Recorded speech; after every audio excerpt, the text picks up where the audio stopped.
Learning objectives. After completing this digital module, learners will be able to understand the basic differences between microeconomics and macroeconomics, learn about some salient features of the capitalist economy, learn about four major sectors in an economy according to the macroeconomic point of view, learn about the historical context of Great Depression and its influence on the studies of macroeconomics. Learn the interrelations between the total production of the country and rate of interests, wage rates, and other attributes.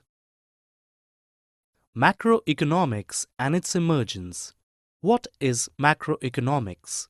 Macroeconomics is the branch of economics that studies the behavior and performance of an economy as a whole. Additionally, we can observe that in addition to using the tools of microeconomics, such as supply and demand analysis, macroeconomics utilize aggregate measures like gross domestic product, GDP, unemployment rates, and the Consumer Price Index, CPI, to study the large-scale repercussions of micro-level decisions.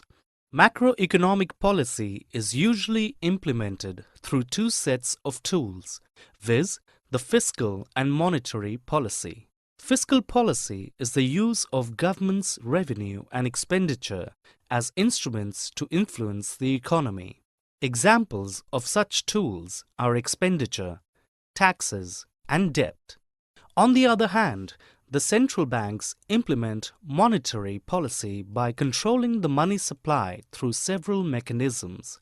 These policies focus on limiting the effects of the business cycle to achieve the economic goals of price stability, full employment, and growth. Various economic agents. An economic decision maker who can recognize that different factors influence and motivate different economic groups is called the economic agent. There are three types of economic agents. 1. Consumers, who consumes a produced good or service, generally by financial purpose. 2. Firm's role is to transfer factors of production into goods and services to sell. 3. Governments, which provide the rules for how firms and consumers should interact. This is evident in developed economies. Emergence of macroeconomics. Until the 1930s, most economic analysis was focused on microeconomic phenomena and concentrated primarily on the study of individual consumers, firms, and industries. Accordingly, such economists believed the economy-wide events such as rising unemployment and recessions are like natural phenomena and cannot be avoided. The emergence of macroeconomics changed the scenario entirely and initiated the new scope of the discussion in this regard. Origin and context of macroeconomics. Origin of macroeconomics. John Maynard Keynes attacked some of these classical theories and produced a general theory that described the whole economy in terms of aggregates rather than individual microeconomic parts. Attempting to explain unemployment and recessions, he noticed the tendency for people and businesses to hoard cash and avoid investment during a recession. He argued that this invalidated the assumption of classical economists who thought that markets do not leave any surplus of goods and no willing labor left there idle. The generation of economists that followed Keynes synthesized his theory with neoclassical microeconomics. Historical context of capitalist enterprises. Capitalism is an economic system based upon private ownership of the means of production and their operation for profit.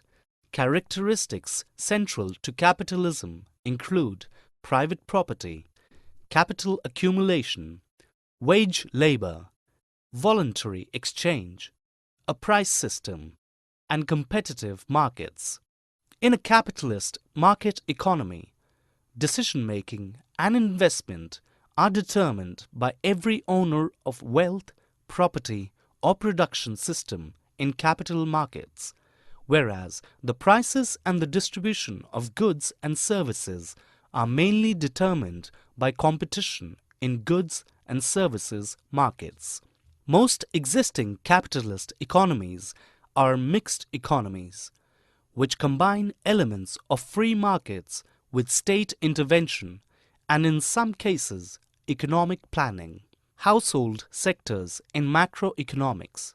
The aggregate macroeconomic sector that includes the entire wants and needs satisfying population of the economy. The primary economic role of the household sector is consumption. The share of gross domestic product purchased by the household sector is termed consumption expenditures. This is one of 4 macroeconomic sectors. The other 3 are business sector, government sector, and foreign sector. Summary. Let us summarize what we have learned. Macroeconomics deals with the aggregate economic variables of an economy. Prices of different goods and services generally have a tendency to rise or fall simultaneously. The price or employment level of this representative good will reflect the general price and employment level of the economy. Macroeconomic policies are pursued by the state itself or statutory bodies like the Reserve Bank of India, RBI, Securities and Exchange Board of India, SEBI, and similar economic institutions.